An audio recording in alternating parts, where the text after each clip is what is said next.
तशरीफ फरमा हमारे गुजरात से तशरीफ लाए हुए खुसूसी मेहमान यूनुस भाई, अरशद भाई और इनकी पूरी टीम, और इस इदारे के रहनुमा सदर कारी याकूब साहब, मेरे बिरादर अजीज, और मैं अपना मार्गदर्शक कहूँ तो इसमें कोई दो राय नहीं, दिलावर हुसैन कादरी साहब, कारी अमीरुद्दीन जी साहब, मास्टर गुलाम साहब, और मेरे भाई मास्टर साले मोहम्मद जी, आफिद रोशन साहब, और इस गांव से और दूर दराज से रानियों से पधारे हुए मेरे अजीज दोस्तों, बुजुर्गों और मेरे युवा साथियों और इस इदारे के प्यारे बच्चों, अस्सलामु अलैकुम व रहमतुल्लाहि व बरकातुहू।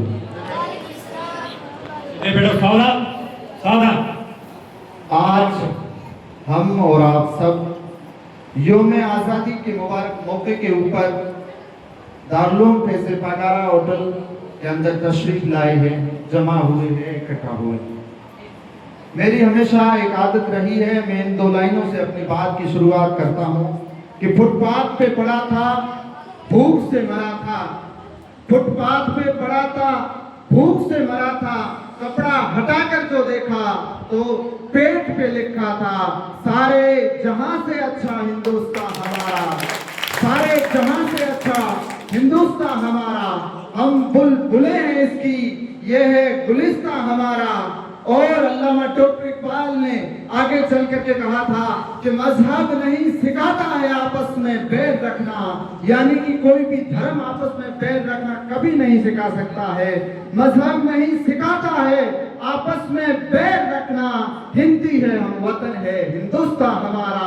और एक हिंदी के शायर ने कहा था वतन की मोहब्बत के बारे में कि जो भरा नहीं है भावों से, जो भरा नहीं है भावों से, बहती जिसमें रफ्तार नहीं, अरे दोस्तों वो हत्ये नहीं पत्थर है जिसमें स्वदेश का प्यार नहीं, अपने वतन का प्यार नहीं। अजीज दोस्तों, बुजुर्गों, आज हम और आप सब यौम आज़ादी के मुबारक मौके के ऊपर जमा हुए, इकट्ठा हुए। यौम आज़ादी सिर्फ एक तारीख नहीं बल्कि तारीख का वो सुनहरा बाब है जिस दिन को हासिल करने के लिए इस वतन से मोहब्बत करने वाले लोगों ने इस वतन से अपनी मोहब्बत पेश करते हुए इस वतन के लिए अनगिनत कुर्बानियां दी, और उन शहीदों की कुर्बानियों की बदौलत हम और आप ने लंबी गुलामी के बाद एक जाकर के अपने इस वतन में, अपने अजीज हिंदुस्तान में आजाद सांस ली। अजीज दोस्तों और बुजुर्गों, अपना ये मुल्क वतन अजीज हिंदुस्तान रंग, नस्ल, जबान और मजहब के एतबार से अलग अलग जरूर है, लेकिन हम सबकी पहचान यह है कि हम हिंदुस्तानी हैं, और यही हमारे हिंदुस्तान की सबसे बड़ी ताकत है।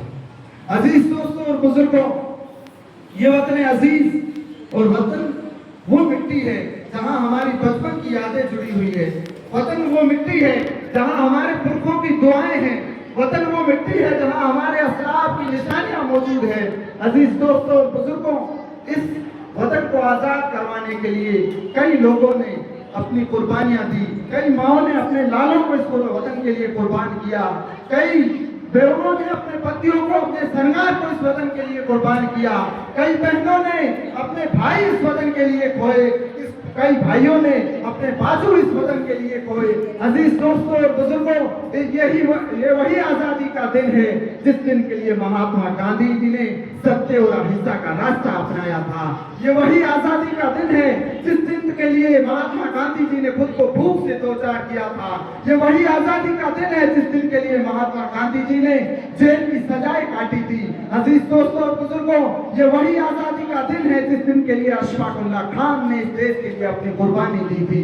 अजीज दोस्तों और बुजुर्गों, ये वही आजादी का दिन है जिस दिन के लिए भगत सिंह ने देश के लिए फांसी के फंदे को चुमा था, और जब भगत सिंह को फांसी के फंदे के ऊपर लटकाया जा रहा था तब भगत सिंह ने कहा था कि अब भी जिसका खून नहीं खोला, अब भी जिसका खून नहीं खोला वो खून नहीं पानी है, और इस वतन के काम ना आए, देश के काम ना आए, बेकार वो जवानी है, बेकार वो जवानी है। अजीज दोस्तों और बुजुर्गों, आज कई लोग हमें बताते हैं कि मुसलमान इस देश की मोहब्बत नहीं करते हैं। आइए मैं आपको बताता चलूं, अजीज दोस्तों और बुजुर्गों, ये वही आजादी का दिन है जिस दिन के लिए दिल्ली की जामा मस्जिद की सीढ़ियों के ऊपर खड़े होकर के अल्लामा फजल हक खैराबादी ने जिहाद का फतवा दिया था। अंग्रेजों ने उनको पकड़ करके जेल के अंदर बंद किया और एक अंग्रेजी अफसर जाकर के उनसे कहता है कि मौलाना क्यों बिना काम की ये लड़ाई अपने पल्ले ले रहे हो, आप ऐसा करो इस फतवे को वापस ले लो। अजीज दोस्तों, बुजुर्गों, कुर्बान जाए अल्लामा डॉक्टर फजल हक खैराबादी के उस जवाब पर अल्लामा फजल हक खैराबादी ने उस वक्त अंग्रेज की आंखों में आंखें डाल करके कहा था कि जो फतवा देने वाला शख्स तेरे सामने जेल की कोठरी के अंदर बंद है, ये कोई आम आदमी नहीं बल्कि ये मोहम्मद अरबी सल्लल्लाहु अलैहि वसल्लम का गुलाम है। इसकी अगर कलम उठी है, इसकी कलम से अगर फतवा निकला है तो अब हुकूमतें बदल जाएगी, फतवा कभी नहीं बदल सकता है।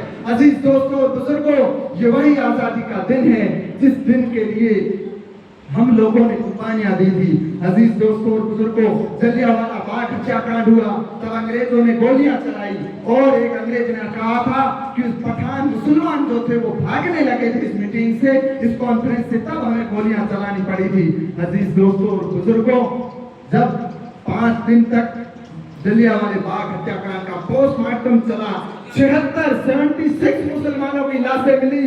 किसी ने पीठ के ऊपर गोली नहीं खाई थी बल्कि सभी ने छाती और सीने के ऊपर गोलियां खाई थी। अजीज दोस्तों और बुजुर्गों, आज ये लोग हमें वतन से मोहब्बत करने का पाठ क्या बताएंगे। जब वक्त पड़ा वतन को तो दिया लहू हमने, जब वक्त पड़ा वतन को तो दिया लहू हमने। आज कहते हैं गुलशन में तेरा काम क्या है, जब वक्त पड़ा वतन चमन को तो लहू दिया हमने। आज कहते हैं तुम्हारा गुलशन में काम क्या है, अरे हम भी शामिल हैं तामीरे वतन में बराबर के शरीक, अरे हम भी हैं तामीरे वतन में बराबर के शरीक। अगर बुनियाद तुम हो, अगर दरो दीवार तुम हो तो उसकी बुनियाद हम हैं। अजीज दोस्तों और बुजुर्गों, ये वही आजादी का दिन है जिस दिन के लिए बहादुर शाह जफर को रंगून की जेल की उस काली कोठरी के पीछे भेज दिया गया था और एक अंग्रेज ने कहा था, ए बहादुर शाह जफर, दम दमे में दम नहीं खैर मांगो जान की, दम दमे में दम नहीं खैर मांगो जान की, ए जफर अब ठंडी हुई शमशीर हिंदुस्तान की। जब उस हिंदुस्तान के शेर ने जेल के अंदर से दहाड़ करके कहा था कि गाजियों में पू रहेगी जब तलक ईमान की, गाजियों में पू रहेगी जब तलक ईमान की, तख्ते लंदन तक चलेगी तेज हिंदुस्तान की। अजीज दोस्तों और बुजुर्गों, ये हमारी कुर्बानियां हैं इस वतन के लिए, उनकी बदौलत ये देश अंग्रेजों की लंबी गुलामी के बाद में आजाद हुआ। इसके लिए अनगिनत वीरों ने कुर्बानियां दी, कई लोगों ने अपनी इच्छाओं का गला घोंटा और उनकी सोच यह थी कि आने वाली पीढ़ियां आजाद फिजा में खुली सांस ले सके। अजीज दोस्तों और बुजुर्गों, मैं बस अपनी बात को खत्म करके अपनी जगह ले रहा हूँ। मेरी हमेशा आदत रही है, मुझे जानने पहचानने वाले मानते हैं, जहाँ मेरी समाज के 5 या 10 आदमी भी मुझे मिल जाते हैं तो मैं समाज की दुखती हुई रग के ऊपर हाथ रखने का काम करता हूँ, इसे मेरी अच्छाई समझे या बुराई समझे। अजीज दोस्तों और बुजुर्गों, और यूनुस भाई, आज गुजरात की तरफ मैं नहीं आया हूँ लेकिन राजस्थान के कई जिलों में मैं जा चुका हूँ। हमारी समाज की मुसलमानों की कंडीशन है जो शिक्षा के प्रति दूसरी समाजों से हम उनका कंपटीशन नहीं कर पाते हैं। अजीज दोस्तों बुजुर्गों, अपने बच्चों को ऐसे इदारों में दाखिला दिलवाने की जरूरत है। अच्छी अच्छी स्कूलों में हम जब तक अपने बच्चों को शिक्षा का, इल्म का, तालीम का, शिक्षा का, एजुकेशन का रास्ता नहीं बताएंगे तब तक हमारी कौम कभी तरक्की नहीं कर सकती है। जब तक हम कलम को हथियार नहीं बनाएंगे हमें कोई कामयाब नहीं कर सकता है। और जिस वक्त इस समाज ने कलम को उठा लिया तो उस वक्त इस समाज की कामयाबी, इस समाज के कदमों में कामयाबी आके इनके कदम चूमेगी। अजीज दोस्तों बुजुर्गों, आज हमारी समाज में क्या क्या नहीं हो रहा है। आज मृत्यु भोज के नाम पर बर्बाद हम हो रहे हैं, आज शाही शादियों के नाम पर बर्बाद हम हो रहे हैं। ऐसे इदारों के जो रहनुमा रहबर है समाज के, उन लोगों को आवाज उठानी चाहिए और ये चीजें बंद करनी चाहिए। आज मृत्यु भोज अवसर के नाम पर, फिर शाही शादियों के फिजूल खर्ची के नाम पर हमारी समाज की जमीनें तक बिक चुकी है। अजीज दोस्तों और बुजुर्गों, जब हमारी माँ बाप ने, हमारे परदादा दादा ने जमीनें रखी, वो जमीनें बिक गई, हमें बैठने के लिए कोई मकान नहीं देगा।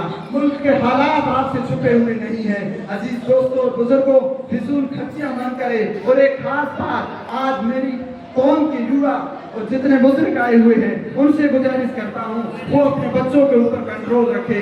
आज सबसे अगर कोई रोल टाइप में हमारा कोई बच्चा मिलेगा आपको सड़क के ऊपर तो हमारी कौम का मिलेगा, वो हमारी समाज का मिलेगा। आज रील और स्टैंडर्ड के चक्कर में बर्बाद मेरी समाज हो रही है।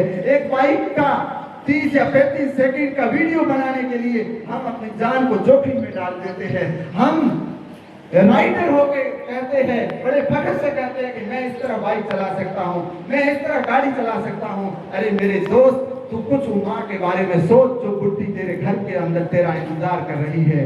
अरे मेरे दोस्त, तू उस पाप के लिए थोड़ा बहुत सोच जो बाप चारपाई के ऊपर बैठ करके हाथों के अंदर झुर्रियां पड़ गई है और तेरी इस चीज का इंतजार कर रहा है कि मेरा बेटा घर आएगा, मेरे दवाई और राशन पानी का बंदोबस्त करेगा।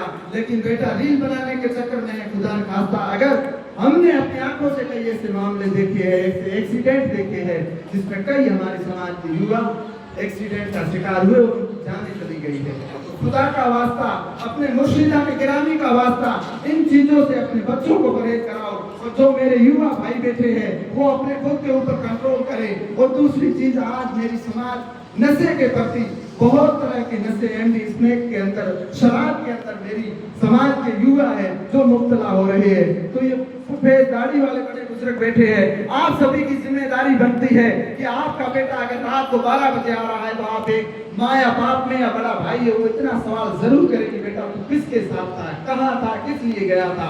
उसको अगर इस तरह आप पाबंद करोगे तो हमारे समाज के अंदर तब्दीली आ सकती है। अपने बच्चों को इल्म का रास्ता दिखाओ। ये शिक्षा का दौर है, इस दौर के अंदर अगर हमने एजुकेशन हासिल नहीं की तो हम कभी कामयाब नहीं हो सकते हैं। अजीज दोस्तों और बुजुर्गों, मेरे कहने में कोई लफ्ज़ खता गलती हुई हो तो छोटा भाई समझ करके, अपना बेटा समझ करके माफ फरमाए। मेरी इन 4 लाइनों के साथ अपनी बात को खत्म कर रहा हूँ। प्यार के चमन तहजीब के गुलिस्तान में रहता हूँ, प्यार के चमन तहजीब के गुलिस्तान में रहता हूँ। मुझे नाज है, मुझे फख्र है, मैं सरजमीने हिंदुस्तान में रहता हूँ, मैं सरजमीने हिंदुस्तान में रहता हूँ। रहा गुलशन तो फूल खिलेंगे, रहा गुलशन तो फूल खिलेंगे।